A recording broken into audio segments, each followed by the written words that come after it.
Uzun PHP dersi 10. qism PHP devrilish. Devri cümle hakkında. PHP'deki devri cümle o'xshash mazmundagi ijro bo'lgan kodning qitim sonini belgilaydi. Uningki 4 xil usuli bor. While, do while, for each deb. While deganimiz belgilangan shart ijro bo'lsa yurgizildi. Masalan, misol qaraydigan bo'lsak, buningki eng oddiy grammatikasi while, bu belgilangan shart kod ijro bo'ldi. Mayada masalan oy deganimiz birga teng. Agar oy 5 dan kichik bo'lsa, undaqda bu son qancha deganni chiqarib berib, oyni qaytadan mayada o'ziga birni qo'shgandan keyin bu yerda oy 2 bo'ladi. Yana davomliq 5 dan kichik, maya kelib yana bir qatim ijro qildi. Buningki ijro nimsini ko'rsak, bu son deganimiz 1 dan 5 kichik bo'lgan sonni bizga tartib bo'yicha davrilab chiqarib berdi. Anki ikkinchi xili do while usuli. Do while deganimiz avval program bo'ligini bir ijro qilib yetib, ondan belgilangan shart qanoatlansa ijro bo'ladi. Uningki grammatikasi masalan avval ma'ni bir ijro qildi, do'ningki keyin qismidagi kodni, andan keyin shart qanoatlansa, ma'ni yana bir qatim ijro qildi.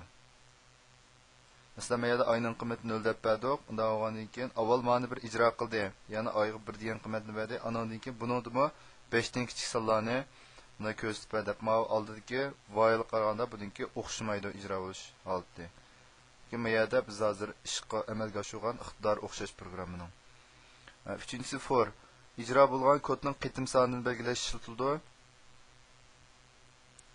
Masalan, bu yerda biz buningki qitim sonini bu ifodalab yozamiz.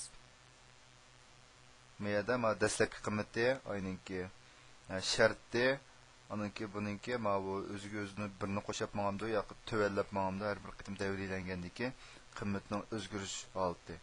Agar shuning doirasida bo'lsa, undaqda programni ijro qilib ma'amda. Bu buyruqda oy dastlab qiymat 1 ni oldi.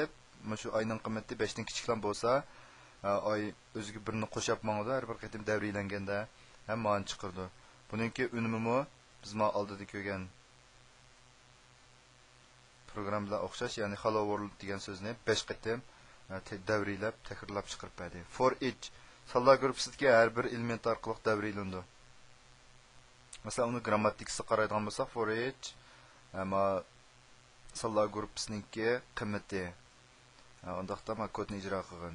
Buningki grammatikasi, uningki programmasi qaraydigan bo'lsak, masalan, sonlar gruppasida 1 2 3 1 2 3 deb 3 tal qiymatni olgan bo'lsa, maniki sonlar qiymati bo'yicha, ya'ni mushadiki sonlar gruppasiningki qiymati bo'yicha davriylab bersang, davriylab malaning qiymatini chiqarib beradigan bo'lsa, demak bizga bu sonlar gruppasidagi 3 sonni davriylab keyin chiqarib berdi degan gap. Buning yana qiymati mana 1 2 3 deb holatda chiqarib berdi.